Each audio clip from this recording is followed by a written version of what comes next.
ወሶ በፈጸመ ፈርየ ይፌኖ ማዕጻደ አፍርቶ በጨረሰ ጊዜ ማጭድ አጫጆቹን እንደማለት ነው ይልካል ነው። በሰባኪና በእግዚአብሔር መካከል ያለው ልዩነትና ድርሻ ምንድነው? ክርስቲያኖች በቤተክርስቲያን ተጋባዦች ናቸው። ማን ይጋበዛቸው? ክርስቶስ።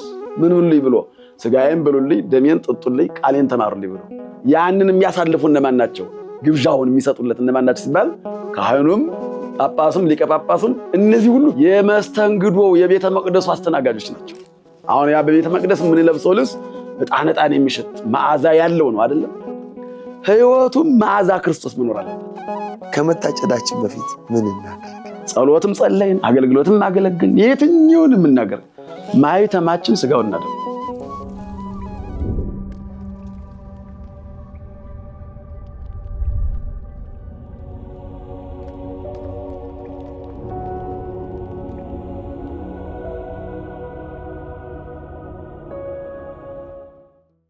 ሰላም ጤና ይስጥልኝ። በመላው ዓለም የምትገኙ ውድ የቀንዲል ሚዲያ ቤተሰቦቻችን እንደምን አላችሁ? ሰላም እግዚአብሔር ከሁላችንም ጋር ይሁን። ይህ ቀንዲል ሚዲያ ነው። መርሃ ግብራችን የተሰወሩ እንቁዎችን እየፈለግን የምንማማርበት የቤተክርስቲያናችን ሊቃውንት ቀርበው የሚያስተምሩን የሚያስረዱበት ልዩ መርሃ ግብራችን ነው። ይህንን መርሃ ግብር በቀንዲል ሚዲያ የዩቲዩብ ቻናልና በኢትዮጵያ ኦርቶዶክስ ተዋሕዶ ቤተክርስቲያን መገናኛ ብዙሃን አገልግሎት ስርጭት ድርጅት የምትከታተሉ ውድ ኦርቶዶክሳውያን እንደምን አላችሁ? እንግዲህ ዛሬም እንደተለመደው ከባለፈው ሳምንት አብረው ከነበሩን ከየኔታ መዝገበ ጥበብ ልሳነ ወርቅ ዋሴ ጋር ሌላ የመጽሐፍ ቅዱስ ምሳሌን አንስተን ልንወያይ ሰዓታችንን ጠብቀን ወደ እናንተ ደርሰናል። እስከ መርሃ ግብሩ ፍጻሜ አብራችሁ እንድትቆዩ ግብዣዬን አቀርባለሁ። እንኳን ደህና መጡ። እንኳን ደህና ቆያችሁ። እንደምን አሉልን? እግዚአብሔር ይመስገን። እግዚአብሔር ይመስገን በጣም ደህና ነን። እንግዲህ እጅግ ጥሩ ባለፈው ሳምንት በጥሩ ሁኔታ ማቴዎስ ወንጌል ምዕራፍ 5 የነበረውን ምሳሌ በጥሩ ሁኔታ ተምረን ነበር። ዛሬም ደግሞ እንደ እግዚአብሔር ፈቃድ በማርቆስ ወንጌል ምዕራፍ 4 ላይ ያለውን ቃል በጥሩ ሁኔታ ቆይታ አድርገን እየተማማረን ለመቆየት ተገናኝተናል። እንግዲህ ሰላምታ ያቅርቡላቸው። መልካም። ይህንን መርሃ ግብር የምትከታተሉ ሁላችሁም በእግዚአብሔር ስም እንደምን ሰነበታችሁ? እግዚአብሔር አምላካችን ጉባኤያችንን ይባርክልን፣ አይነ ልቡናችንን ያብራልን። ለአባቶቻችን ምስጢሩን ጥበቡን ዕውቀቱን የገለጸ ለምንሰማው ለኛ ሁሉ ጥበቡን ይግለጽልን። እንግዲህ በመሰረቱ መጽሐፍ ቅዱስን የሚያነብ ሰው እንዲሁ እንደ ተራ አይደለም። አንባቢው በራሱ ተርጓሚው በራሱ ሰማዩ በራሱ ዋጋ አላቸው። ያነበበ የተረጎመ የሰማ ያሰማ የሚል ቃል ኪዳን ተሰጥቷል ለዚህ ለመጽሐፍ ቅዱስ ማለት ነው። ለዚያም ነው ቅዱስ መጽሐፍ የሚባለው። ካነበብነው በኋላ ምን እንሰማዋለን? ልክ እንደ ልጅ ይሰማል አይደል? መጽሐፍ ቅዱስም ይሰማል። ለምሳሌ ወንጌሉ ከተነበበ በኋላ ሁላችንም ዛቲ ኢቲ ሆይታ ለሰማይ ይህች የሰማይ በር ናት እያለ ዲያቆን ያሰልማል።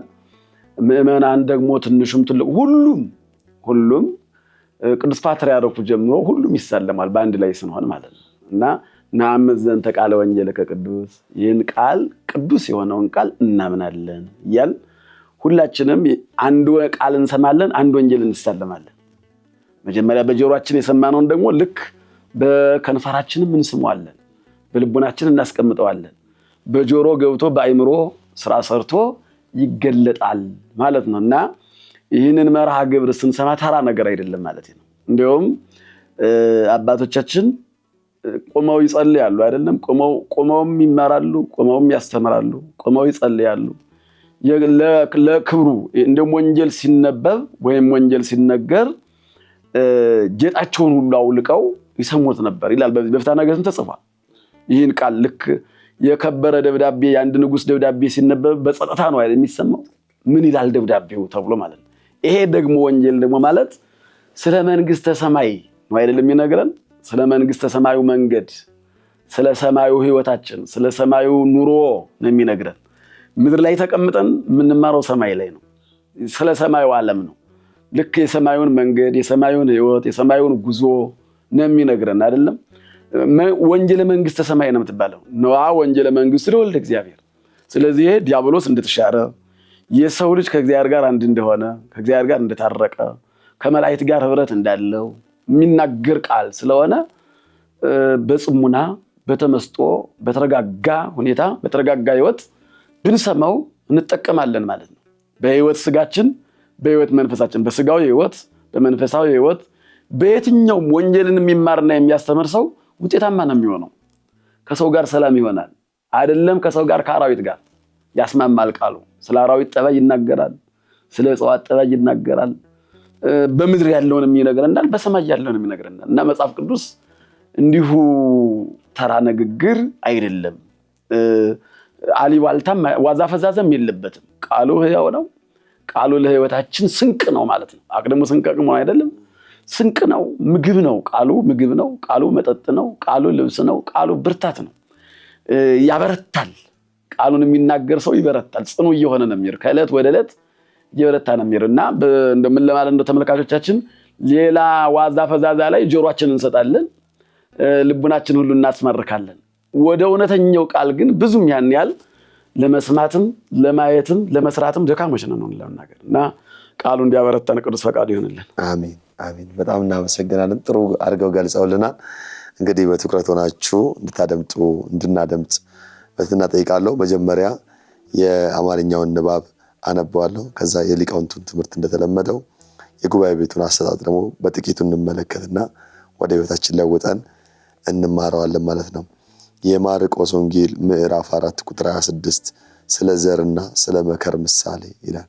እርሱም እንዲህ አላቸው፣ የእግዚአብሔር መንግስት መልካም ዘርን በምድሩ ላይ እንደሚዘራ ሰው እንደዚሁ ናት። እርሱም በሌሊት ይተኛል፣ በመዓልትም ይነሳል። እርሱም ሳያውቅ ዘሩ ይበቅላል ያድጋልም፣ ምድሪቱም ከእርሷ ፍሬ ትሰጣለች። መጀመሪያ ቡቃያን፣ ከዚያም በኋላ ዛላን፣ ቀጥሎም በዛላው ላይ ፍጹም ሰብልን ትሰጣለች። ፍሬንም ፈጽሞ ባፈራ ጊዜ ያን ጊዜ መከር ደርሷልና ማጭድ ይላካል ይላል። ስለ ቃሉ አምላካችን እግዚአብሔር ስም የተመሰገነ ይሁን። ወደ ግዕዙ ንባብ እናልፋለን። አኮኖ ከመዝ ርትዕት ይእቲ መንግስተ ሰማያት። መንግስተ ሰማይ ህገ ወንጌል፣ ህገ ወንጌል ተስፋ እግዚእነ ኢየሱስ ክርስቶስ እንዲህ የቀናች አይደለችምን? እሺ ከመብእሲ ዘይዘር ሰናየ ዘራ ውስተ ገራይቱ። መልካም ሰው ገበሬ መልካም ዘርን በእርሻው የዘራ ሰውን ትመስላለች። መንግስተ ሰማይ ህገ ወንጌል ተስፋ እግዚእነ ኢየሱስ ክርስቶስ ማለት ነው። በእርሻው ላይ መልካም ዘር የዘራ ገበሬን ትመስላለች። ወነዊሞ ይትነሳ መዓልተ ወሌሊተ ወይዋህዮ። እሺ ነዊሞ ሌሊተ ይትነሳ መዓልተ ይላል። ሌሊት ተኝቶ ቀን ተነስቶ፣ ሌሊት ተኝቶ ያድራል፣ ቀን ተነስቶ ወይዋህዮ እርሻውን ይጎበኘዋል ማለት ነው። እሺ ወዘርኡ የአቢ ወይልህቅ። ወዘሩ የአቢ ዘሩም አድጎ በቅሎ ያገኘዋል ነው። የዘራው ዘር በቅሎ ያገኘዋል። እሺ ወውእቱሰ የአምር ከመባህቲታ ምድር ትሁብ ፍሬሃ። እሱም ምድር ትሁብ ፍሬሃ የሰጣትን እንድትመልስለት ያውቃል ነው። እሺ ቀዳማዊ ሳዕረ መጀመሪያ ቡቃያን ወእምዝ ሰብለ። ከዚህ በኋላ ሁለተኛ ማለት ነው ሰብለ ዝርዝር ሆኖ ያየዋል። እሺ ወእም ሰብል ይመል ፍጹመ ስርናየ። ከዚህ በኋላ ደግሞ እሸቱ ነው ያገኘዋል። ወሶ በፈጸመ ፈርየ ይፌኖ ማዕጸደ። አፍርቶ በጨረሰ ጊዜ ማጭድ አጫጆቹን እንደማለት ነው ይልካል ነው። እስመ በጻ ማዕረር መከሩ ደርሷልና ነው። ቀዳማዊ ሰብለ ቀዳማዊ ሳይረ ጌታ በጥንተ ስብከት ያደረገውን ያስተማረውን ትምህርት ወእምዝ ሰብለ በቂሳርያ ያስተማረውን ወእምዝ ሰዊተ ከዚህ በኋላ እሸት በደብረ ታቦር ነው። አንድም ቀዳማዊ ሳይረ በጥንተ ስብከት ሰብለ በደብረ ታቦር ሰዊተ የሚለውን ጌታ በዕለተ ዓርብ በቀራንዮ የተሰቀለውን ይላል። አሁን ይሄንን ወንጌል ማቴዎስ 13 ላይ ነው ትርጓሜው ያለ ወይም ምሳሌ ያለ። በመሰረቱ የማርቆስ ወንጌል ምዕራፍ 16 ነው ያለው 16 ምዕራፍ እና ብዙዎቹ የሚገናኙበት አለ። እንግዲህ ወንጌላውያን የሚገናኙበትና የሚለያዩበት። አሁን ይሄ የሚገናኙበት ነው። ሶስቱም ወንጌላውያን ይገናኛሉ። ሉቃስ ጽፎታል ምሳሌ ዘርን፣ ማቴዎስ ምሳሌ ዘርን ጽፏል፣ ማርቆስ ምሳሌ ዘርን ጽፏል ማለት ነው። በመሰረቱ እንግዲህ በምሳሌ ማስተማር ነቢያትን በምሳሌ ያስተምሩ ነበር። በምሳሌ እየመሰሉ ያስተምሩ ነበር እና ኢየሱስ ክርስቶስም በምሳሌም ያለ ምሳሌም አስተምሯል። በምሳሌ ለምሳሌ ለነጋዴያን ያስተማረው በወርቅ በዕንቁ በሚዛን አስተምሯቸዋል ማለት ነው። ለእናቶቻችን ደግሞ ያስተማራቸው በእርሾ ጓዳ ቤት ባለው በሚጋግሩት ወይም በሚያወኩት ማለት ነው፣ በሚለውሱት በእርሾው ገብቶ ለእናቶቻችን በሞያቸው በአምጣነ ይኩሉ ሰሚያ ይላል። መስማት በሚችሉበት መጠን ወይም ማወቅ በሚችሉበት መጠን መገንዘብ በሚችሉበት መጠን ነው ኢየሱስ ክርስቶስ የሚያስተምር እንጂ በማይገባቸው አያስተምርም። ስለዚህ ለገበሬዎቹ ደግሞ አሁን ይሄ ገበሬዎቹ ነው የሚያውቁት ማለት ነው። አንድ ገበሬ እርሻውን እንዴት ያርሳል፣ ያለሰልሳል፣ ዘሩን ያበጥራል፣ ያንጠረጥራል። ያንን ዘሩን አበጥሮ አንጠርጥሮ ወስዶ ከእርሻው ላይ ይዘራዋል። የሚዘራው እንግዲህ ዝናብ እግዚአብሔር ያበቅልልኛል፣ ፀሐይ እግዚአብሔር ያወጣልኛል፣ ነፋስ እግዚአብሔር ያነፍሳል ብሎ ለምድሪቱ ነው የሚሰራው። እዚህ ላይ የሚፈራረሙ ፊርማ እናይም። እንግዲህ ወስዶ መዝራት ነው የገበሬው ድርሻ። መዝራት ብቻ አይደለም ደግሞ በመዓልትና በሌሊት እየሄደ እየተመላለሰ ያየዋል። ነውሞ ሌሊተ ወይትነሳ መዓልተ፣ ሌሊት ተኝቶ ያድርና ቀን እየሄደ በቀላል በቀለም ብሎ ያየዋል ማለት ነው። እንግዲህ ሲበቀል ሌሊት ይብቀል ጎምር ሲሆን ነው የሚታየው እንጂ እንዴት እንደበቀለ እንደሚፈርስ እንደሚበሰብስ ይታያል። እንግዲህ ለትንሳኤ ምሳሌ ነው። ለትንሳኤ የሰው ልጅም ወደ መቃብር ይወርዳል፣ በኋላ ግን በትንሳኤ ዘጉባኤ ይነሳል አይደለም? ይነሳል። እና ከዚያም ውስጥ እንግዲህ የሚያፈራው ፍሬው ራሱ ተመስሏል። ባለ 100 ባለ 60 ባለ 30 ተብሎ ተመስሎ ተነግሯል ማለት ነው። ያ እንግዲህ በጎ ወይም ክብሩ ነው። ስንዴው አሁን 100 ፍሬ የሚያፈራ ዛላ ያዛለ፣ 60 ያዛለ፣ 30 ያዛለ። ለቅዱሳንም በኋላ በትንሳኤ ሲነሱ ይሄንን ባለ 100 ማለት ባለ ፍጹም ክብር በወጣኒነት በማይከላዊነት በፍጹምነት ተብሎ ተተርጉሞ እናገኘዋለን ማለት ነው። አሁን 3 ደረጃዎች አሉት ይሄ ቡቃያ። አንደኛ የመጀመሪያው ቡቃያ ይሆናል፣ ሁለተኛው ደግሞ ዝርዝር ይሆናል፣ ጎምር ይሆናል፣ ሶስተኛው ይሸታል ያፈራል ማለት ነው። 3 አሁን ይሄ የሰው እድሜው ነው ተብሏል። የሰው እድሜ ማለት ቡቃያ ማለት የሕፃንነት ወራት ነው።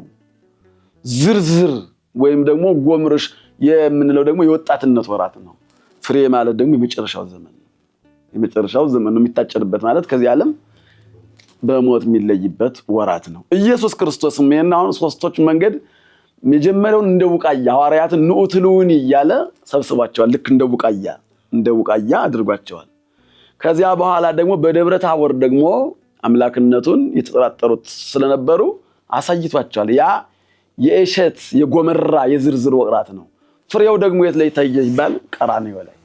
ቀራንዮ ላይ እንግዲህ የማይጸንሽ ፍሬ ኢየሱስ ክርስቶስ ብሩክ ነው ብለናል አይደለም? መርገመ ሥጋ መርገመ ነፍስን የሚያርቅ በረከተ ሥጋ በረከተ ነፍስን የሚያድል ነው ብለን ፍሬ ተብሏል። ፍሬ ሕይወት ይባላል ኢየሱስ ክርስቶስ። የሕይወት ምን ማለት ነው? ፍሬ ማንም ያፈራችልን ድንግል ማርያም ያፈራችልን ማለት ነው። እና ያንን የት ላይ በላ ነው ጠጣ ነው ስንል ደግሞ ቀራንዮ ላይ ማለት ነው። እና መጀመሪያ ቡቃያ፣ ቀጥሎ ጎምር ወይም ዝርዝር፣ እዚያ 3ኛው ፍሬ ነው። እና ይሄ የሰው ልጅ እድሜ ነው በዚህ ውስጥ ያለው። ወንጌሉም የሚነግረን የዘርና የመከር ብሎ ነው የሚነግረን። ጫፍና ጫፉን ነው። ዘር መጀመሪያ ነው አይደለም? መከር ደግሞ መጨረሻ ላይ ነው። አዎ ዘር ማለት የተወለደበት ነው። የተወለድንበት ወራት ያ የዘር ወራት ነው። በእናት ማይፀን ጀምሮ በሕፃንነት የነበረው ያ ገና የዘር የቡቃያ ወራት ነው። የበቀልንበት በዚያ በእናት ማይፀን ከአባት ዘር ከእናት ደም ተቀድቶ በእናት ማይፀን በሰፋድል ተጠቅሎ የሚቆየው ያ ሁሉ የዘር የቡቃያ ወራት ነው። ያን ጨርሶ ሲመጣ ደግሞ በምድር ላይ የህፃንነት ወራት አለ ማለት እና ቀዳማዊ ሳይረ መጀመሪያ ሳር ነው አለ። እንግዲህ በህፃንነት ወራትም እኮ እንደዚህ ነው የምናየው አይደለም። ከዚያ በኋላ ደግሞ የሚጎመራበት ወራት አለ ዝርዝር የሚይዝበት።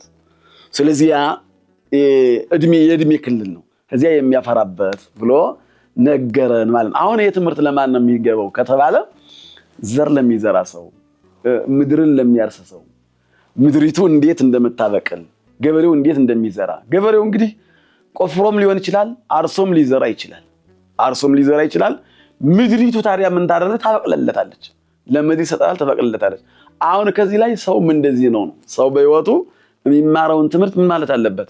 ማብቀል አለበት፣ ማፍራት አለበት፣ መዘርዘር አለበት። እንደ ዘሩ እዚያ ማፍራት አለበት። ምን ሰምቷል? ዘር የተባለ የእግዚአብሔርን ቃል ስለሰማ ማለት ነው። አሁን ዘሩ ምንድነው? የእግዚአብሔር ቃል ነው። ዘራኢው ወይም ደግሞ ገበሬው ማን ነው ሲባል ካህኑ። ማረሻው ምንድነው ሲባል ደግሞ ሐራሲ በዕርፈ መስቀል፣ በመስቀሉ ይታረሳል የሰውነት ማለት ነው። ይባረካል። ስለ ነገር መስቀሉ ሲነገር ህሊና ሁሉ ይከፈታል አይደለም። ምድር ስትታረስ ምን ትላለች? ፈር ወይም ትልም የሚባል ታወጣለች። የሰው ህሊናም የሰው ልቡናም ደግሞ በመስቀሉ ላይ የተፈጸመውን ስለ ሰው ብሎ የተገረፈውን የተወጋውን የተቸነከረውን ሲያስብ ህሊናችን ቦታ ይኖረዋል። ለማን? ለቃሉ ማለት ነው።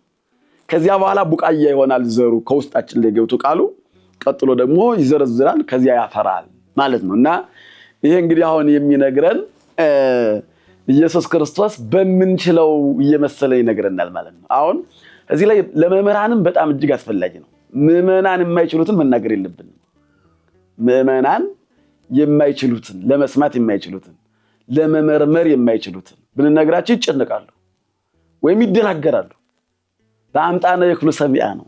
በሚሰሙት ልክ ማስተማር ተገቢ ነው ማለት ነው። በሚሰሙት ልክ አሁን እሱን ነው የታጣ ይመስለኛል በዓለማችን። በምንሰማው ልክ፣ በምንችለው ልክ ወይም በምንሰራው ልክ ማለት ቃሉን አቀጣጥኖ እናት አሁን ለሕፃን የሚሰጠውን እና ለትልቅ የሚሰጠው ይለያያል አይደለም። አሁን ሕፃኑ ወተት ጡት በሚጠባበት ጊዜ እና ዳቦ ጎርድም እና ቆሎ ቆርጥም ሊባል አይችልም። ያንቀዋል። ጥርስም ገና አልበቀለም። ገና ጥርስ የለውም ማለት ነው። ጥርስ የለውም ማለት ጽና ሃይማኖት የለውም ማለት ነው። ገና ጥርስ ያላበቀሉ አሉ። የሃይማኖት ስነና ሃይማኖት የሌላቸው ማለት ስለ ተጋድሎ፣ ስለ ሰማዕትነት፣ ስለ ሰይፉ፣ ስለ ስለቱ ይህንን ያልቻሉ ማለት ነው። በእርግጥ አሁን ሚዲያውም ሁሉን ነው አንድ ላይ የሚያቀርብልን ማለት ነው። እና መምረጥና የምንችለውን ማወቅ ግን ተገቢ ነው ማለት ነው። እና አሁን ይሄ የማርቆስ ወንጌል እንግዲህ ከማቴዎስ 13 ላይ እዚያ ላይ ስለ ምሳሌ ዘር በደንብ ተጽፎ እናገኘዋለን ማለት ምሳሌ ዘር ተብሎ እና በምሳሌ ኢየሱስ ክርስቶስ ያስተማረበትን እናገኘዋለን። እና ማርቆስም ይችን ምሳሌ እንዲህ አድርጎ ይነግረናል ማለት ነው። እና እኛውን እንግዲህ ቡቃያ ይኖራል ከቤታችን። ቡቃያ ማለት ምን ማለት ነው? ሕፃን አለ፣ ደግሞም የጎረመሰ ደግሞ ወጣት አለ፣ እንደገና ደግሞ የሸመገለ ደግሞ አለ፣ ፍሬያማ የሆነ ሰው አለ ማለት ነው። ስለዚህ እነዚህን ማወቅ አለብን። ሶስቱም በቤታችን ይኖራሉ ማለት ነው። ግን በጥበብ መያዝ አለብን። ቡቃየው እስኪጎማር ድረስ ምን ይንከባከባል አይደል? ወይ ውሃዩ ገበሬው ምን ያደርገዋል ነው? ይጎበኘዋል ማለት ያርመዋል፣ ይኮተኩተዋል፣ ይጎበኘዋል ማለት ሄዶ ዝም ብሎ አይቶ መመለስ አይደለም። ያልተዘራ ደግሞ ገበሬው ላይ ምን ይበቅልበታል? አረም ይባላል። ያልተዘራ ያንን ያስወግድለታል ማለት ነው። ለምን? ቡቃያ ሆኖ እንዳይቀር ምን መሆን አለበት? እንዲጎመራ። ለዚህ ሁሉ ማን ነው ተንከባካቢ ሲባል ገበሬው ነው። ያ ሰውዬ ለዚያች ምድር ኃላፊ ነው። ስለዚህ በቤተሰብም አሁን ያን ቡቃየውን ከዚያም ደግሞ ወጣቱን ከዚያም ደግሞ ሽማግሌውን መንከባከብ ይኖርብናል። እንግዲህ የተዘራው ሁሉ ደግሞ አይበቅልም። የሚገርመው የተጸነሰው ሁሉ አይወለድም። የተወለደው ሁሉ ላያድግ ይችላል። መቅሰፍት አለ። እንደውም አሁን ይሄ እንግዲህ ብዙ ጊዜ የሚገባን ክረምት ሲመጣ ነው አይደል? ይሄ ወንጌል ይሄ ትምህርት የሚሰጥ ከክረምት ጋር ነው የሚሄደው። ምክንያቱም ምድሪቱ የምታበቅለው ዝናብ ሲዘንብ ስለሆነ ማለት ነው። ምሳሌ ዘርም ስለሆነ በክረምት ነው። እንደውም ኢየሱስ ክርስቶስ በወንጌል የተናገረውን ቅዱስ ያሬድ እንዲህ ብሎ ዘምሮታል። አቦን ይባላል። ሃሌሉያ መሰለ ምሳሌ በዘይዘር ወንዘይዘር ቦ ዘወድቆ ውስተ ምድር ሰናይ ወኢበልዎ አዕዋፈ ሰማይ ፈረየ አመዓተ ወአመካበ ቦ ሀበ ምይት ቦ ዘስሳ ወቦ ዘሰላሳ ብሎ በቅዱስ ያሬድ አቡነ በሚባል ዝማሬ ዘምሯል ማለት ነው። እና አስቀድመው ነቢያትን በምሳሌ ያስተምራሉ። ደግሞ በተለይ ምሳሌ ለልጆችም ይጠቅማቸዋል። አሁን ቡቃያ ለሆነ ልጅ፣ ጎረምሳ ለሆነ ልጅ፣ ሽማግሌም ቢሆን ምሳሌ መስሎ ሲነግሩት አይምሮ ይነቃቃል። ያን ምሳሌ ይፈልጋል። ሰምና ወርቅ ማለት ነው። አሁን እዚህ ላይ ዘሩ ይሄ ሰም ነው። ወርቁ ምንድነው ሲባል የሰው ሕይወት ነው። አሁን ኢየሱስ ክርስቶስ ያስተማረ ምንድን ነው? ዘሩን፣ አትክልቱን፣ ያን ስንዴውን ያንማ ገበሬው ያውቀዋል። አሁን ያላወቅነው የትኛው ነው ሲባል እዚህ ላይ የተሰወረ ሕይወታችንን ነው። ግን በምሳሌ አድርጎ ሲነግሩት ለሰው ልጅ ይረዳዋል፣ ይብራራለታል። እና በሚያውቀው መሰለ ምሳሌ በዘይዘር በሚዘራው በገበሬው መስሎ ተናገረ። ምን ብሎ ተናገረ? ቦዘወድቆ ውስተ ምድር ሰናይ ከበጎ ምድር ላይ የወደቀ ዘር አለ። ወኢበልዕዎ አዕዋፈ ሰማይ ይላል ቅዱስ ያሬድ። የሰማይ ወፎች ምን አላሉትም? አልበቀሉ። ለምን? በጎ ምድር ላይ ስለወደቀ። በጎ ምድር ማለት አሁን እቺ ዛላ አበባ ይህንን ያፈራችው በጎ ምድር ላይ ስለወደቀች ነው። ሶስቱም የታዩባት ማለት ነው። ሶስቱም የታዩባት እና ወኢበልዕዎ አዕዋፈ ሰማይ የሰማይ ወፎች አልበሉትም፣ አልወሰዱበትም ማለት አገንት አላስቀሩበትም። ከዚያ በኋላ እንግዲህ ፈረየ አመዓተ ወአመካበ አፈራ፣ መቶ አደረገ፣ እጥፍ ድርብ አደረገ። የወደቀ አንድ ቅንጣት ነው፣ ግን አንዷ ቅንጣት 100 ፍሬ ያፈራች ማለት ነው። ከዚያ ቦዘ 60 ወቦዘ 30 ቦዘ 100 ቦዘ 60 ቦዘ 30 ባለ 100 ባለ 60 ባለ 30 አለ ብሎ በሶስት ነው። እዚያም ላይ ቅዱስ ማርቆስ የነገረን በሶስት ከፍሎ ነው። የመጀመሪያው ቡቃያ፣ ከዚያ ሰብል፣ ከዚያ እሸት ብሎ ሶስት ነግሮናል።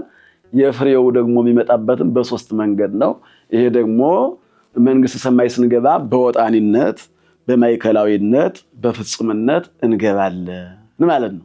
በሶስት መንገድ። በወጣኒነት ማለት ንስሐ ገብቶ ግን እንደበቁት እንደ አባቶቻችን ባንሆንም ስለጀመርን ወደ ክርስትናው ስለመጣን እንገባበታለን። ከዚያ ማይከላዊነት ማለት ደግሞ በጎ ስራ እየሰራ ግን ከወጣኒነት ያለፈ ከፍጹምነት ያልደረሰ ማለት ነው። ፍጹም ማለት ደግሞ እንደነ አብርሃም ያሉት ከሰማዕታት እንደነ ቅዱስ ጊዮርጊስ ያሉት ሐዋርያት እንደነ ቅዱስ ጴጥሮስ ያሉትን ነው። ከጻድቃን እንደነ አቡነ ገብረ መንፈስ ቅዱስ እንደነ አቡነ ተክለ ሃይማኖት ያሉትን ነው። ከምዕመናን ደግሞ እንዲህ እያለ እንግዲህ ምሳሌ መስሎ ኢየሱስ ክርስቶስ ያስተማረበት ትልቅ ትምህርት ነው ማለት ነው። ምሳሌ በጣም እጅግ ይረዳል። አንደኛ አይረሴ ነው የሚሆነው። አሁን እዚህ ላይ ባለ ምሳሌ ይሄ መጽሐፍ ስላቀማመጡ ብንነጋገር አንደኛ የማንረሳው በጥቂት ቃል ግን የማንረሳው በአንዲቱ ዘር ሶስት መንገድ ተመረናል። እንግዲህ እዚህ ላይ አሁን በአንድ ዘር ናት ግን ሶስት ነገር አስተምራናል። ስትበቅል፣ ስታድግ፣ ስታፈራ አይተናል እና ሁላችንም ለፍሬ ያብቃን። አሜን አሜን። እጅግ ደስ ይላል። ቃል የተሰማልን። እንደተለመደው 5 ጥያቄ አለኝ። 5 ጥያቄዎችን እናነሳለን። የመጀመሪያው ጥያቄ የማደርገው ምንድነው? ገበሬው ዘሩን ከዘራ በኋላ ሲያድግ ሲበቅል አያውቅም። ይህ ማለት ለኛ ህይወት ዘሪያችን ወይም ደግሞ ገበሬው ከዘራ በኋላ እኛ ስናድግም ስንበቅልም ወይም በመንፈሳዊ እድገትም ስናድግ ከማወቅ ጋር ይገናኛል ወይስ ወደኛ ህይወት እንዴት እናመጣዋለን? መልካም። የሚገርመው ይሄ ነው እንግዲህ የሰው ልጅ ነገረ ሰብ የሚባለው ወይም የህይወት ምስጢር የሚባለው ይሄ ነው። እንግዲህ ከአባት ዘር ተከፍሎ ከእናት ደም ተቀርቶ ያ በእናት ማህፀን በዚያ ሙዳይ ውስጥ ሲቀመጥ እንዴት እንደተዋሃደ እንዴት እንደተከፈለ ነፍስም ስጋም እንደሚኖረው ይሄን እንግዲህ አታውቅም። እናትም አታውቅም፣ አባትም አያውቅም። ምንም የሚያውቀው ነገር የለም። ዘር ሰጥቷል፣ እሷም ተቀብላለች። እንዴት ተፈጠረ? እንግዲህ 40 ቀን ይቆያል ብሎ አትናቴዎስ ይናገራል። ደሙ ረግቶ ይቆያል። ከዚያ በኋላ ግን አካል ዛየ አክል ማለት ከራስ ፀጉር እስከ እግር ጥፍር ድረስ ያለው በሙሉ አካል ዛየ አክል ይሳልለታል ይላል እዚያ እናት ማይጸን። ያን ሁሉ እንግዲህ እናት አታውቅም፣ አባትም አያውቅም፣ የለም ሁለታቸውም የሉም። ያ ሁሉ ይከናወናል እዚያ ውስጥ 9 ወር ከ5 ቀን እንደገና በእትብት ይመገባል። እዚያው ይተኛል፣ ይነሳል፣ ይንቀሳቀሳል። እንግዲህ አንፈራጸ ይባል በስተከርሰ ይብላለች ኤልሳቤጥ አይደል? ሲንቀሳቀስ ምን አልኩት ነው ያለች። ሰምተዋለች ማለት ነው። ዘለለ፣ ተንቀሳቀሰ፣ ተደሰተ፣ ዘመረ፣ ሰገደ እንዳለ ቅዱስ ያሬድ ማለት ነው። ያ ሁሉ እንግዲህ እሷ የተመገበችውን ይመገባል። ከዚያ ውስጥ ነው የራሱን የቻለ እኮ ነው። እንደውም አይነካካም፣ ከእናቱ ጋርም አይነካካም። መጠቅለያ ያለው የራሱ መጎናጸፍ ያለው እንግዲህ ከዚያ ውስጥ ብርድ የለ፣ ከዚያ ውስጥ ብዙ ነገር ተከልክሎ ነው የሚኖረው። ግን የሚኖረው ከእናቱ ማይጸን ውስጥ ነው። ከዚያ በኋላ ይመጣል ወደዚያ ቀኑ በሚፈቀድለት ጊዜ ወደዚያ ዓለም። እዚያም ደግሞ አይቀርም ልውጣ ይላል። ያን ጉዞውን ሲጨርስ ጊዜውን ሲጨርስ ወደዚያ ዓለም ይመጣል። እንግዲህ እዚያ ላይ ሲመጣ ጥርስ ሳያበቅል ነው የሚመጣው። ምግቡ ደግሞ ከእትብት ወደ ጡት ይዛወራል። እዚያ በኋላ እንግዲህ አሁን እናት እያጠበች ነው የምትንከባከብ እንጂ ምን ሰዓት እንዳደገ ምናልባት ሲንጠራራ እንዴት ሲፈራገጥ ታይዋለች። ከዚያ ውጭ ቁመቱ ምን ሰዓት አደገ፣ ምን ሰዓት ተመነደ እደግልን ነው የሚባል አይደለ? ምን ሰዓት ነው? ሌሊት ነው ወይስ ጠዋት ነው? ከሰዓት ነው ወይስ ምን ሰዓት አደገ ቢባል መልስ የለም አለ የለም። በአይናችን ምን አድርጎ ነው የምናየው? የኛ አካል ራሱ አሁን ዛሬ ምን ሰዓት ነው ተብሎ አንድ ሰው ቢጠየቅ መልስ የለው። ምን እንደዚህ ሲለወጥም እንደዚህ ነው። ወደ እርጅናም ሲሄድ የለም። ከራስ ፀጉር ላይ ጥቁር የነበረው ነጭ ሲሆን እኮ ምንም የለም። ቀስ በቀስ እያለ ለሆነ ነው እያለ ያስተነቀቀ አይሆንም። ግን እንደሚሆን ግን ያውቃል ሰው ግን ያውቃል።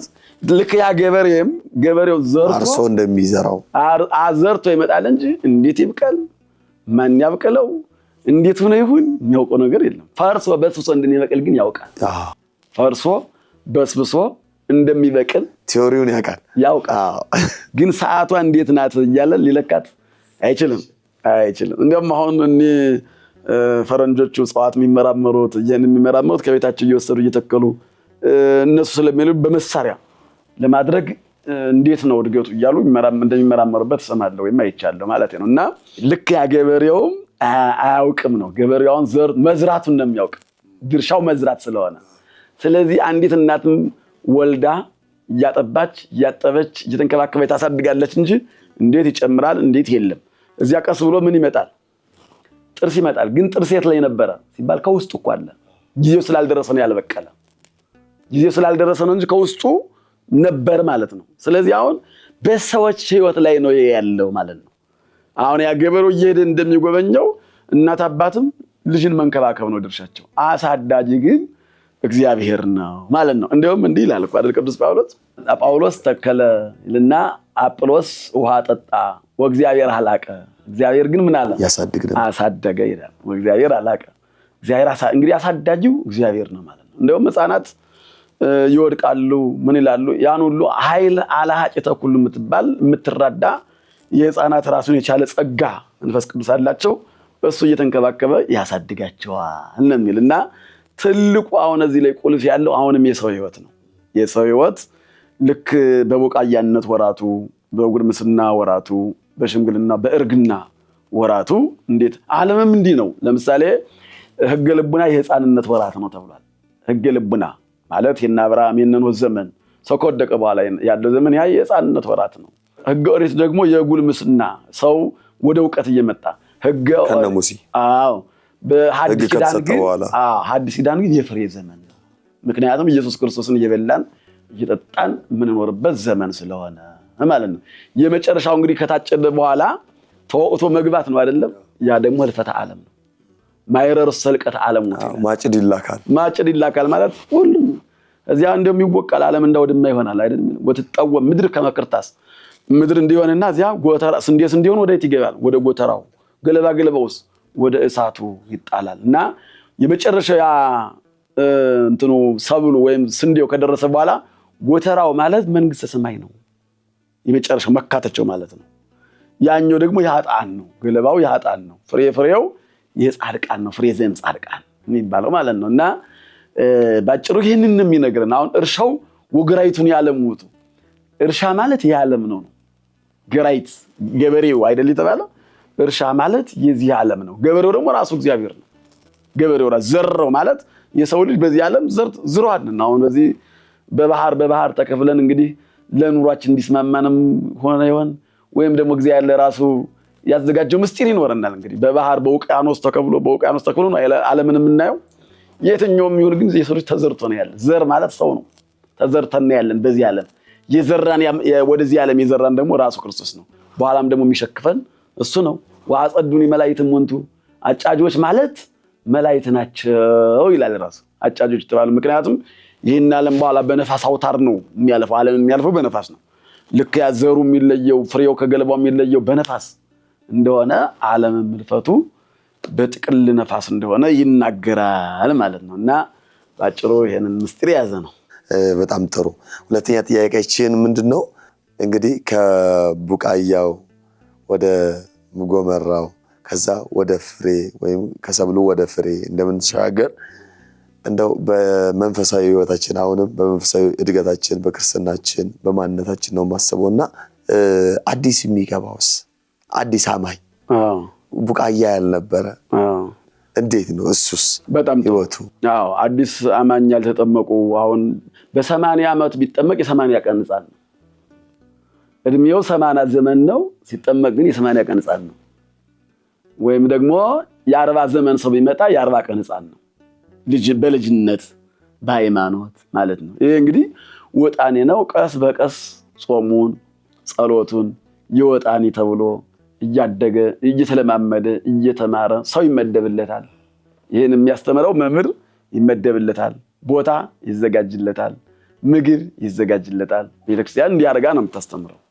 ስለዚህ ይሰራ ላይ ይሰራ ምስሉ ሌላ ጉዳይ ሆኖ ማለት ትምህርቱ ግን ስርዓቱ ግን ይህ ነው ለማለት ፈልጌ ነው እንጂ እለቱን እንደመጣ እንዲያስተምርም አይፈቀድለትም። ዕውቀት ሊኖረው ይችላል፣ ግን ያን ዕውቀቱን በአደባባይ ቆሞ እንዲናገር አዲስ ተክል ነው። ገና ቡቃያ ነው። ቡቃያ ደግሞ 80 ዓመቱ የሚመጣ በየትኛው መድኃኒት ቡቃያ ነው። ቡቃያ ነው። ቡቃያ ደግሞ ገና ለፍሬ ያልደረሰ ነው። ቆይ መባል አለበት። አረ ከፍሬ በፊትም ገና ጎመራ አለ። ገና ማበብ አለበት። ሰብል ማውጣት አለበት። ጽጌ ሃይማኖት ከፍሬ በፊት እኮ አበባ ነው አይደለ? ስለዚህ ማበብ አለበት። በምን? በጾም፣ በምን? በጸሎት፣ በምን? በስግደት፣ በምን? በታዛዥነት ቁጭ ብሎ በመማር ቁጭ ብሎ በማገልገል ሲጠሩት አቤት ሲያዝዙት ወዴት እያለ እንዲያገለግል ይደረጋል ማለት። እዚያ በኋላ የሃይማኖቱ አበባው ይታያል። ቀጥሎ ወደ ፍሬ ይመጣል ማለት ነው። እዚያ በኋላ መታዘዝ ማስተማር ለሁሉም ይደርሳል። ግን በቡቃያነት ወራቱ ቡቃያ መሆን አለበት ማለት። ያ ከሆነ ይዘዋወራል። ቡቃያ ሳይሆን ፍሬ ሊያፈራ እንዴት ይችላል? አይችልም። ይሄን ነው ማለት ነው። በዚህ አሁን በወንጌሉ አገልግሎት በሰባኪና በእግዚአብሔር መካከል ያለው ልዩነትና ድርሻ ምንድን ነው? በሰባኪውና በእግዚአብሔር በዘሪውና በዘሩ መካከል። መልካም እንግዲህ ሰባኪው መጀመሪያ መመረጥ አለበት። ለስብከት መማር አለበት። እየተማረ ነው የሚመረጠው። እንግዲህ በህይወቱ በአንደበቱ የሚሰብክ ሰው አለ አይደለም? በህይወቱም በአንደበቱም የሚሰብክ ሰው አለ። ያ እንግዲህ ለእግዚአብሔር ለዚያ ለቃሉ ልክ አሁን ጠጅ በምንድን ነው የሚጠጣው? በብርሌ ነው አይደል? ነገር በምሳሌ እንደሚለው በብርሌ ነው። ስለዚህ ብርሌው እንዲያሳየው ንጹህ መሆኑ እንዲታይ ነው። ስለዚህ አሁን አካሉ የሰውየው የሰባኪው ህይወት ንጹህ መሆን አለበት። ለማን ማደሪያ እንዲሆን? ለቃሉ ማደሪያ እንዲሆን ንጹህ የሆነ ህይወት ላይ እንደው አሁን እንጀራው በንጹህ መሶብ ላይ ቢቀመጥ ደስ ይላል አይደለም? ንጹህ የሆነው እንጀራ ደግሞ ቆሽሽ ባለ ዕቃ ቢቀመጥ ምን ሊል ይችላል ለተመጋቢው? አዎ ምክንያቱም ብዙም እንጀራውን ቢወደውም ግን የቀረበበት ዕቃ እንጀራውን ማይዱን የማይመጥን ከሆነ ለመብላት ያን ያህል ፍላጎት አይኖረውም ማለት ነው። ስለዚህ መቅረቢያ ነው እንግዲህ የእግዚአብሔርን ቃል መቅረቢያ ነው። የሰባኪው ሕይወት የሰባኪው ማንነት የእግዚአብሔር ቃል መተላለፊያ ነው፣ መጠጫ ነው። ነዋየ ኅሩየ ረሰይኩ ኃይል ያለው ቅዱስ ጳውሎስን ምርጥ ዕቃ አድርጌሃለሁ ሲል ዕቃነቱ ለምን ነው ሲባል ለወንጌል ነው አይደለም? ምርጥ ነው ያደረገ ምርጥ የተመረጠ መረጥኳችሁ ነው ያላቸው ሐዋርያቱንም እኮ አንድ ወንጌላዊ መመረጥ አለበት። የሚመረጠው ከምድር ከዓለም ከዚህ ከማን ዝም ብሎ ካረበው ከቆሸው ተግባር ወጥቶ የተመረጠ እንግዲህ የተመረጠ ዕቃ የከበረ ዕቃ እንግዲህ ለተጋባዦች ሲቀርብ እነዚያ ሰዎች ደስ እያላቸው ይጠጡበታል። ክርስቲያኖች በቤተክርስቲያን ተጋባዦች ናቸው። ማን የጋበዛቸው? ክርስቶስ። ማን የጠራቸው? ክርስቶስ። ምን ብሉልኝ ብሎ ስጋዬን ብሉልኝ፣ ደሜን ጠጡልኝ፣ ቃሌን ተማሩልኝ ብሎ ያንን የሚያሳልፉ እነማን ናቸው? ግብዣውን የሚሰጡለት እነማን ናቸው ሲባል ካህኑም፣ ዲያቆኑም፣ መምህሩም፣ ጳጳሱም፣ ሊቀ ጳጳሱም እነዚህ ሁሉ ጋባዦች ናቸው፣ አስተናጋጆች ናቸው ማለት ነው። አሁን እዚያ ላይ የክብር ልብሰ ተክህኖ እኮ ስንለብስ እኮ የመስተንግዶው የቤተ መቅደሱ አስተናጋጆች ናቸው። ምዕመናንስ ምንድን ናቸው ሲባል ተጋባዦች ናቸው። ስለዚህ ልብሱ ብቻ አይደለም መጽዳት ያለበት። አሁን ያ በቤተ መቅደስ የምንለብሰው ልብስ ዕጣን የሚሸት መዓዛ ያለው ነው አይደለም? ሕይወቱም መዓዛ ክርስቶስ መኖር አለበት። በመምህሩ በወንጌላዊው ውስጥ በአስተማሪው ውስጥ መዓዛ ክርስቶስ ያለው መዓዛ ሃይማኖት ያለው መዓዛ ጸሎት ያለው ከሆነ እነዚያ ተስተናጋጆች ልብሱ ብቻ አይደለም የሚያደንቁት፣ ሕይወቱንም ይወዱታል። በዚህ ካህን መቼ ተምረን፣ በእጁ መቼ ተባርከን፣ ቃሉን መቼ ሰምተን ነው እያሉ በጉጉት ይመጣሉ ማለት ነው። ሕይወቱ ያማረ የሰመረ ከሆነ እና ሰባኪው ምን መምሰል አለበት ካለ የተመረጠ ቅዱስ ጳውሎስን መምሰል ነው ያለበት። ቅዱስ ጳውሎስ ቢለን እኔ ክርስቶስን እንደመሰልኩት እናንተም ምሰሉኝ። አንድ ሳነብ እንደውም ቃለ መጠይቅ ተደረገለት አንድ ሰው የአፍሪካዊ መሪ ነው የሚለው እና የምትወደው ምንድነው ሲባል በጣም እጅግ የምወደው መጽሐፍ ቅዱስ ነው አለ። በዓለም እኔ የምወደው መጽሐፍ ቅዱስ። የምጠላውስ ምንድነው ሲባል ሰባኪ ነው የምጠላው። እንዴ ለምንድን ነው ሲባል እንግዲህ ያየው ሰውየው አለ የማይሆነውን ተናግሮ የሰበከው ሰው ነበርና ያንን አስቦ የምጠላው ሰባኪ ነው፣ የምወደው መጽሐፍ ቅዱስ ነው አለ። ግን መጽሐፍ ቅዱስን ያለ ሰባኪ ደግሞ ማወቅም አይቻልም፣ ያለ ተርጓሚ አይቻልም። እና እንደዚህ የሚወደደውን እንዳናስጠላው ነው። የሰባኪው ሕይወት የሚወደደውን ያስጠላል። የሰባኪው ሕይወት ግን መልካም ከሆነ ደግሞ እሳት አንወድ ማለት ግን እንድንወደው ያደርገናል፣ ሰማዕትነት እናገኝበታለን ማለት እና ያንን ሲመራን እና ሲነግረን በሕይወቱም በትምህርቱም በአንደበቱም እናገኝበታለን ማለት ነው። የመጨረሻ ጥያቄ የማደርገው ማጭድ ይላካል የሚለው ፍሬውን የያዘውንም ያልያዘውንም አንድ ላይ ያደርጋል እና በዚህ ጊዜ ላይ በሃይማኖትም ያለን ያሌለን ይታጨዳል እና እንደው ከመታጨዳችን በፊት ምን እናድርግ? እንግዲህ ይሄ ነው ማስፈሪ ነው ማጨዱ። ያጨዳ ወራት የመከር ወራት ነው እንደተባለው እንክርዳዱም ይታጨዳል፣ ስንዴውም ይታጨዳል። ለዚህ እኮ ነው ኢየሱስ ክርስቶስም እስከ መከር ድረስ አብረው ይደጉ ብሏቸዋል አይደለም? እንንቀለው ወይ አሉት። እሱ ስንዴ ነው የዘራ ግን እንክርዳድ በቀለ።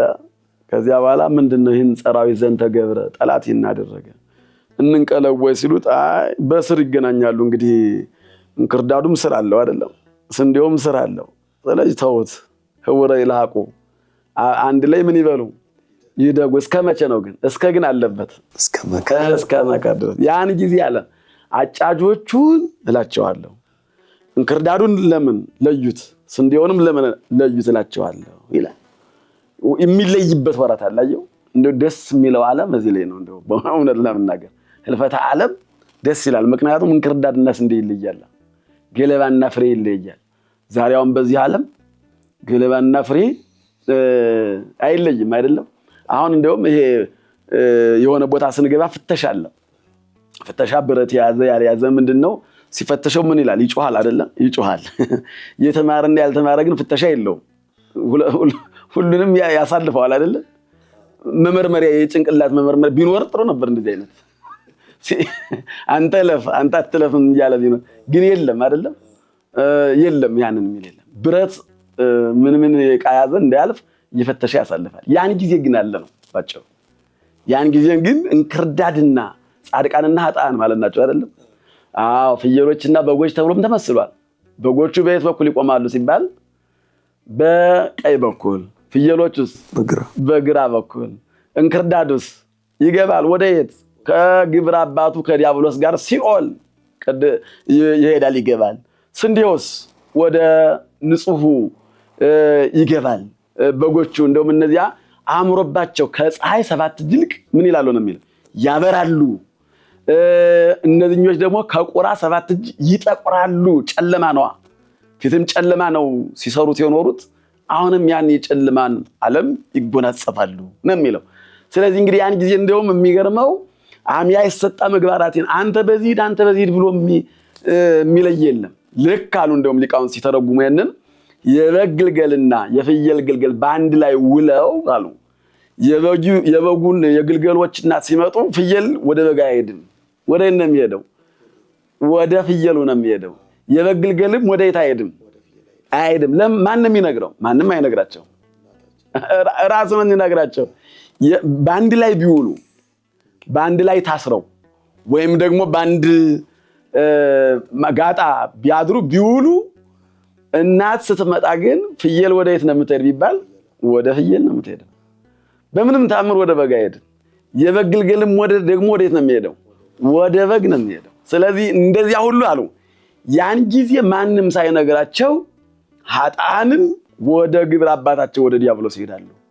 ጻድቃን ደግሞ ወደ አምላካቸው ወደ ኢየሱስ ክርስቶስ ብርሃን ተጎናጽፈው ብርሃን ለብሰው በደስታ በእልልታ ወደ ፈጣሪያቸው በቀኝ በኩል ይቀርባሉ አሉ። እንደውም አሁንም ምሳሌ ሲመስሉ ዛሬ በቤተክርስቲያን አሁን ስጋውና ደሙ በሚወርድበት ጊዜ ልንቀበል ስንል የሚቆርቡ የተዘጋጁ ሰዎች ነጭ ለብሰው ነጭ ተጎናጽፈው ምን ይላሉ? ቀርበው ተሰልፈው ይቀበላሉ አይደለም? የማይቀበሉ ርቀው ይቆማሉ አይደለም? ያን ጊዜ ርቀው ነው የሚቆሙ።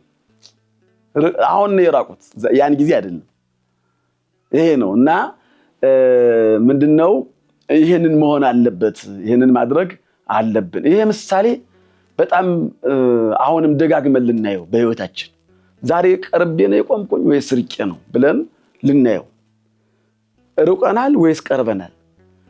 እደን እኮ ወደ ቤተክርስቲያን ገብተን ቀርበን ቆርበን በልተን ጠጥተን ማንመጣ ከሆነ እኮ በጀርባችን ዙረን የቆምን ሰዎች ማለት ነው። ፊታችን ያያል እንጂ ልቡናችን ግን ጀርባውን ሰጥቶ ነው ያለ። አልበላንማ፣ ስጋውን አልበላንም፣ ደሙን አልጠጣንም። ስለዚህ ያ እንዳይሆን አሁኑኑ መቅረብ አለብን ማለት ነው። ቃሉ የሚነግረን የመዳን ቀን ዛሬ ነው አይደለም የሚል ከዛሬም ደግሞ አሁን ነው ሲለን ባለንበት ሰዓትና ጊዜ መሆኑን ልብ ልንል ይገባል ነው። እግዚአብሔር ይስጥልን። እንግዲህ ከቀረቡት ያድርገንኛ ሁላችን።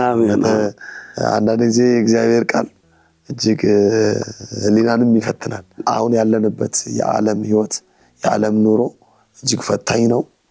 ይህንን የዓለም ህይወት አሸንፎ ለመቅረብ በጣም ብዙ ተግዳሮቶች አሉ ማለት ኑሮ አንዳንድ ጊዜ እንደው ከርዕሰ ጉዳያችን ትንሽ ወጣ ቢልም ግን ስጋው ደግሞ ስላነሱት ወይም መቅረብን ስላነሱት መቼስ ግቡ ያው የሁሉም ቃል እግዚአብሔር ስጋው ደግሞ ላይ ስለሆነ ብዙ የሚጠይቁኝ ወንድም እህቶቼ በህይወታችን ስንኖር የምንሰራው ስራና ከዛ በኋላ ተመልሰን የምናደርገው ኃጢአት ስጋው ደግሞ ተቀብለን ከእንደገና ቆርብ ያለው ካለም በኋላ ደግሞ እንደገና ወደዛ ኃጢአት የምንመለስበት ህይወት ውስጥ ያለነው እና ከዚህኛው ስራ ወይም ከዚህ ህይወት ስወጣ አንደኛዬን ቆርቤ ብኖር ይሻለኛል ብለው አንዱ ከመፍራት ስጋው ደግሞ ከማክበር እንደው ድጋሚ አረክሳለሁ ራሴንም አረክሳለሁ ስጋው ደግሞ አረክሳለሁ ብለው ከመፍራት አንፃር እንደዚህ አይነት ሐሳቦችን ይሰነዝራሉና ርቀን መቆማችን አንዱ መነሻ ምክንያትም ይሄ ይመስለኛልና በዚህ ላይስ በጣም ጥሩ ምንድነው አሁን በመሰረቱ የኢትዮጵያ ኦርቶዶክስ ተዋሕዶ ቤተክርስቲያን ምዕመናን ቤተክርስቲያን በፈሪሃ እግዚአብሔር ነው የሚመጡት።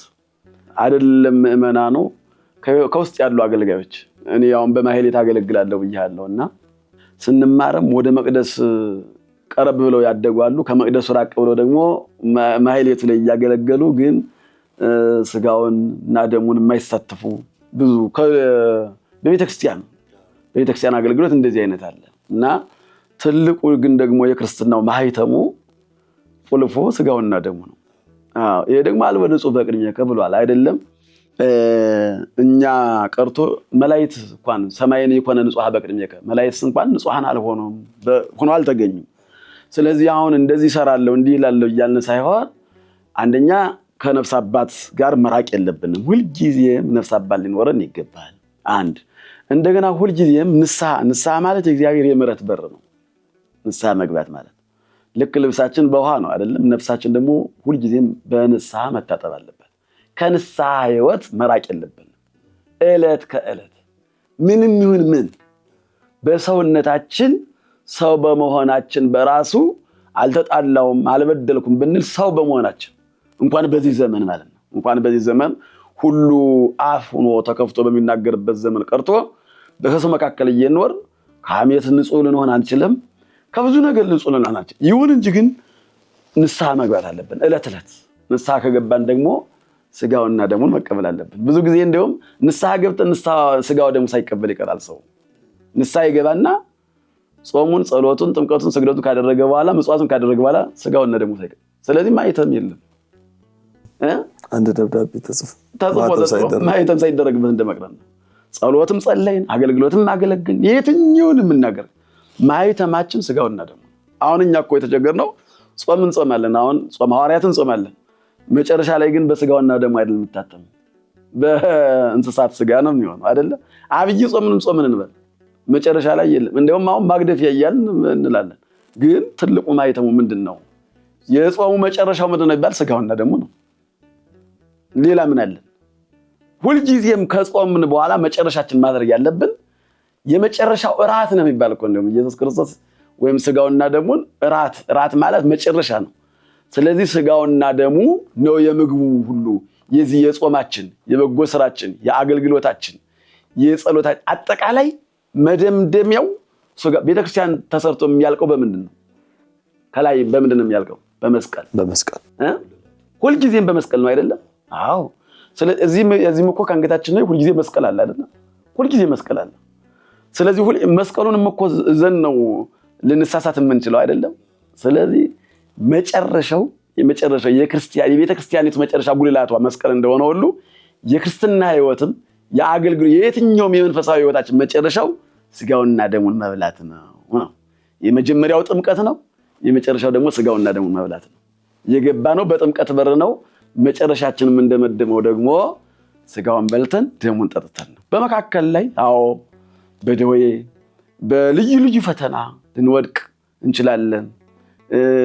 ፈተና ሊመጣብን ይችላል። ያንን የምናስተካክልበት መንገድ ደግሞ ንስሐ እየገባን እየተማርን ለካህኑ እየሄድን እየተማጸን በጸሎት እንዲያስበን እያደረግን በዚህ ህይወት ተደግፈን ነው። ለዚያ ነው በሞግዚትም የተደረገው እኮ ለዚያ ነው። ካህኑ ጳጳሱ እነዚህ እኮ ያሉ እኛን የሚያክሙ ናቸው አይደለም? ሁልጊዜ ሰው ሲታመም ወደ እንደሚሄደው ወደ ዶክተር ይሄዳል አይደለም? ሁልጊዜ ደግሞ ኃጢአት ከሰራ ይስራም ማይስራም ከማን ጋር መመከራ ወደ ንስሐ አባቱ መንፈሳዊ ምክር ማግኘት አለበት። መንፈሳዊ ድጋፍ ያስፈልገዋል። አሁን እየጾምክ ነው ግን ምን ላድርግ? ከጸሎቱ ቀጥሎስ ከስግደቱ ቀጥሎስ እያል ይሄንን ጥበብ መማር አለብን ማለት ነው። እጅግ በጣም እናመሰግናለን። እግዚአብሔር አምላክ ይጠብቅልን፣ ቃለ ሕይወት ያሰማልን። የቤተክርስቲያን አምላክ የሊቃውንት አምላክ ይጠብቅልን። ደስ ብሎናል በመካከላችን ተገኝተው ስላስተማሩን ጥሩ አድርገው ስላብራሩልን እጅግ በጣም እናመሰግናለን። የተወዳጅ ተመልካቾቻችን እንግዲህ መምህራችንን መዝገበ ጥበብ ልሳነ ወርቅ ዋሴን እዚህ ድረስ መጥተው አስተምረውናል፣ መክረውናል። እናንተም ጥሩ ግንዛቤ እንዳገኛችሁበት አልጠራጠርም። ምን ያክል በአንቀጿ ጠበብ ያለችን አንቀጽ ግን ሰፋ አድርገው ይህን ያክል ሰዓት ወስደው አብራርተውን ያስተማሩን እርግጠኛ ነን ለህይወታችን ጥሩ ስንቅ አግኝተናል። ራሳችንን በዚህ ቃል ውስጥ በዚህ ትምህርት ውስጥ ከተን እንደመረመርን አልጠራጠርም። አሁንም ለሌሎች ወንድም እህቶቻችን ሼር እያደረጋችሁ እንዲማሩበት እድሉን እንድትፈጥሩ እጅግ በጣም ጠቃሚ ትምህርት ነው። የመጽሐፍ ቅዱስ ትምህርት ነው። ቀጥታ እንዳይከብድ ከሚል አንፃር ነው የማቴዎስ ወንጌል ማብራሪያ ብለን ያልጀመርነው። እንደው ምሳሌዎቹን ሰው በሚገባው መጠን ብለን ስላሰብን አስቀድመውም እንደገለጹት ያንን ብለን ነው እንጂ የመጽሐፍ ቅዱስ ትምህርት ብለን ዛሬ ማቴዎስ ወንጌል ምዕራፍ 1 ብለን ምዕራፍ 2 ምዕራፍ 3 እያልን መውረድ እንችል ነበር። ግን ያኛው ቢከብድ ደግሞ መቅረት የለበትምና መጽሐፍ ቅዱስን እንዴት አድርገን ለሕዝቡም አንዱ ክፍል ይሁን የሚል ነገር ታሳቢ ስለተደረገ ግድ የለም መጽሐፍ ቅዱስ ማንበባችንን እንበርታ። የጋራ የቤተሰብ የንባብ ጊዜ ኖሮን እያነበብን ኢስ ምን ይላል ከዚህ ቀጥሎ ያለውስ ሐሳብ ምን ይላል ብለን እያነበብን ጊዜያችንን ሰጥተን እንድንማማር ጥሪና አቀርባለሁ። ሌሎች የቀንዲል ሚዲያ መርሃ ግብሮችን እንድትከታተሉ ግብዣና አቀርባለሁ። የዩቲዩብ ቻናል መርሃ ግብሩን መከታተል ለማይችሉ በመላው ዓለም ያሉ ኦርቶዶክሳውያን ሼር እንድታደርጉላቸው ሐሳቡን እንድታደርሷቸው በኢኦቲሲ ቴሌቪዥን ዘወትር እሁድ ምሽት ከምሽቱ 2 ሰዓት እስከ 3 ሰዓት እንደሚተላለፍ እንደዚሁም ደግሞ በድጋሚ በዕለተ ረቡዕ ከቀኑ 10 ሰዓት እስከ ቀኑ 11 ሰዓት ድረስ እንደሚደገም እንድትነግሩ በዩቲዩብ ደግሞ ማየት የሚችሉትን ደግሞ ቀንዲል ሚዲያ ላይ ገብተው እንዲከታተሉ ግብዣዬን አቀርባለሁ። በኢኦቲሲ ቲቪ የምትከታተሉ ቤተሰቦቻችን የቀንዲል ሚዲያ የዩቲዩብ ቻናልን እየጎበኛችሁ ሌሎች ከነዚህ ጋር አብረን የምንሰራቸውን መርሃ ግብሮች በኢኦቲሲ ቲቪ የማታገኟቸውን ደግሞ በዩቲዩብ ቻናል ላይ ገብታችሁ እንድትከታተሉ እንድትማሩባቸው ጥሪያችንን እናቀርባለን። ስለነበረን ጊዜ ሁሉ የአምላካችን የእግዚአብሔር ስም የተመሰገነ ይሁን። ሳምንት በሌላ መምህር እስከምንገናኝ ቸር ቆዩልን። የዕለት ተዕለት የሕይወት ርጫችንን ገታ አድርገን ለነፍሳችን የምናርፍበት አይምሯችንን በቃሉ የምናድስበት ልዩ ጊዜ እነሆ። ቀንዲል ሚዲያ ጥልቅ ዕውቀትን የወቅቱን የሕይወት ምክርና ማህሌትን በአንድ ላይ ያሰናዳበትን ልብን የሚያረሰርስ የ60 ደቂቃ መርሃ ግብር ይዞላችሁ መጥቷል። በልዩ ዝግጅታችን ጌታችን አምላካችን መድኃኒታችን ኢየሱስ ክርስቶስ በአዲስ ኪዳን በምሳሌ ያስተማራቸው የሕይወት ምሳሌዎች ቃላት በጉባኤ ቤት መምህራን በጥልቀት የሚብራሩበት የተሰወሩ ዕንቁዎች የተሰኘው አምዳችን፣ በተጨማሪም ወጣትነትን በክርስትና መነጽር የምንቃኝበት ስለ ሕይወት ውጣ ውረድና ስለ ብሩህ ተስፋችን በጉብዝናችን ወራት ፈጣሪን ማሰብ በግልጽ የምንመካከርበት የጉብዝና ወራት አምዳችን ሌላው የፕሮግራማችን አካል ነው። ይህ ጥልቅ የቃሉ ትምህርትና የሕይወት ምክር መንፈስን በሚያድሱና ልብን በሚመስጡ መዝሙራት ታጅቦ የተሟላ መንፈሳዊ ማዕድ ሆኖ ይቀርብላችኋል። በተጨማሪም በየጊዜያቱ የተለያዩ መርሃ ግብሮችን እንደየሁኔታው እያካተትን አብረን እንቆያለን። ዘወትር እሁድ ምሽት ከምሽቱ 2 ሰዓት እስከ 3 ሰዓት በኢትዮጵያ ኦርቶዶክስ ተዋሕዶ ቤተክርስቲያን መገናኛ ብዙሃን ቴሌቪዥን ድርጅት በኢኦቲሲ ቲቪ ይከታተሉን። መርሃ ግብሩ በቴሌቪዥን እንደተጠናቀቀ ልክ ምሽት 3 ሰዓት ላይ ሙሉ ዝግጅቱ በቀንዲል ሚዲያ የዩቲዩብ ቻናል ስለሚጫን በዚያም ማግኘት ትችላላችሁ። የዩቲዩብ ቻናላችንን ሰብስክራይብ በማድረግ ቤተሰብ ይሁኑ። የእሁድ የቴሌቪዥን ዝግጅት ላመለጣችሁ ደግሞ ዘወትር ረቡዕ በኢትዮጵያ ኦርቶዶክስ ተዋሕዶ ቤተክርስቲያን ቴሌቪዥን በድጋሚ ይቀርባል። ቀንዲል ሚዲያ የተሰወሩ ዕንቁዎችን ከጉብዝና ወራት ጋር አዋህዶ በዝማሬ አጅቦ ሌሎችንም መርሃ ግብሮች አካቶ እሁድ ምሽት 2 ሰዓት ላይ በኢትዮጵያ ኦርቶዶክስ ተዋሕዶ ቤተክርስቲያን ቴሌቪዥን ይጠብቃችኋል። እንድትከታተሉ ግብዣችን እናቀርባለን። ቀንዲል ሚዲያ የልባሞች መብራት። መንፈሳዊ የሆኑ መርሃ ግብሮችና ልዩ አጋጣሚዎች ለእኛ ልዩ ትርጉም አላቸው። እያንዳንዱን ቅጽበት ውበት፣ ስሜትና ታሪካዊ ፋይዳ በሚገባ ተረድተን በላቀ ጥራት ባለው የፕሮዳክሽን ስራችን ዘላቂ ትውስታ አድርገን እናስቀምጥሎታለን። በጥራት በፍቅርና በመንፈሳዊ ስነ ስርዓት እንሰራለን። ማንኛውንም መንፈሳዊ መርሃ ግብሮችን ከማከናወነው በፊት ቢያማክሩ ጊዜያችንን ሰጥተን በከፍተኛ ጥራትና ውበት እንዲሰሩ እናደርግሎታለን። ቀንዲል ፕሮዳክሽን የመንፈሳዊ ልዩ መርሃ ግብሮች፣ የሰርግ ፕሮዳክሽን ከሽምግልና ጀምረን የቅድመ ሰርግ፣ የመስክና የስቱዲዮ ጊዜ ሰርግ፣ ተክሊሉና የሰርግ ስነ ስርዓቱን እንዲሁም ድህረ ሰርግ የሚከናወኑ ማንኛውንም መርሃ ግብሮች፣ የህፃናትም ሆነ የአዋቂዎች የልደት በዓል፣ የክርስትና በዓልና ሌሎችም ልዩ የህይወት አጋጣሚዎች እያንዳንዱን ዝግጅቶን በሙያዊ ዕውቀት በዘመናዊ መሳሪያዎችና ከሁሉም በላይ በመንፈሳዊ ስነ ስርዓት መሰረት በመስራት የዝግጅቶን እውነተኛ ማንነትና ውበት እናንጸባርቃለን። አንዴ ከተወዳጁን በፍጹም ፍቅር በሁሉም መርሃ ግብሮ እንደወደዱን አብረኑት እንዘልቃለን። ለምን? ሁሌም ጥራትና አዲስ ነገር የኛ መለያ ነውና። ለተጨማሪ መረጃና ለቀጠሮ ስልክ ቁጥር 0981 75 2305 በኢሜል አድሬሳችን ቀንዲል ፕሮዳክሽን@gmail.com ብለው ያገኙናል። በተለያዩ የሶሻል ሚዲያ አማራጮች እንዲሁም በቴሌግራምና በዋትሳፕ ያገኙናል። ዛሬውኑ ይደውሉልንና የማይረሳ ትውስታውን በእኛ እጅ ያስቀምጡ። ቀንዲል ፕሮዳክሽን። እናመሰግናለን።